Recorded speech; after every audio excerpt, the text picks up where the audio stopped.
These two chess players battle it out in Title Tuesday, and I wonder which one's gonna come out on top. Spoiler alert, probably the one who's rated 2800 in Online Blitz. Let's hop into it. Now, if you know how Magnus plays in these events, then you know he's gonna troll Eric Rosen right from the start. He starts off the game with F4.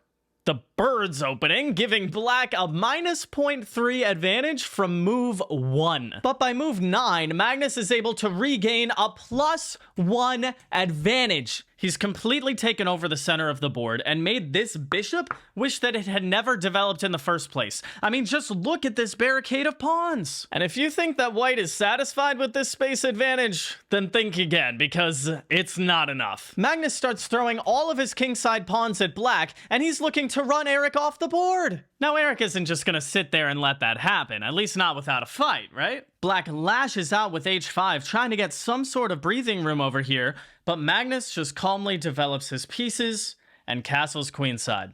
Also notice that Eric undevelops the bishop. He was so sad with how this bishop was staring at these pawns that he decided to undevelop it and to get better prospects over here. But even then, all of these squares are still completely controlled by white's pawns. Magnus now has a +2 advantage on move 14 against an international master. He makes it look so easy. And let me just say that you are not ready for the ease in which Magnus converts this into a completely winning position. Time to open up the board with F5. We have a mass exchange of pieces, and Black's king is looking quite scared at the moment. Eric says, please, Magnus, please trade rooks with me so we can trade down into an endgame and maybe I can draw this. And Magnus says, no. Now, if you're at all familiar with Eric Rosen's playing style, then you know he's not just gonna lay down and die. He's gonna do everything in his power to lay some kind of trap or launch some kind of devastating checkmating attack or checkmating attack attempt, right? All of a sudden, black is swarming the white king with the rook, the bishop, and the queen, and it looks like white is about to get checkmated. But rest assured, Magnus saw all of this and knew he was completely fine from before the players even sat down and started the game. I mean, he can see the future, literally.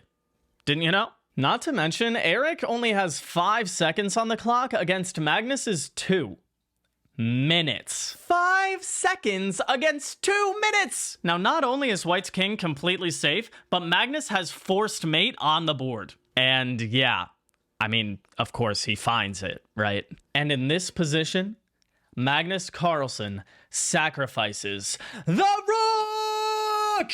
Rook f8, a full rook sacrifice in order to play e7, discovered check. The king is forced to b8, and after bishop f4 check, king runs to the corner.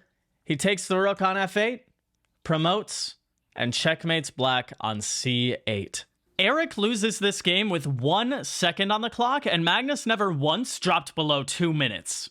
The game's over already? Well, don't worry, you can satiate your hunger for magnificent Magnus games by watching this video up here, where Magnus and Hikaru absolutely crush their competition in the FIDE World Cup. Make sure you check it out.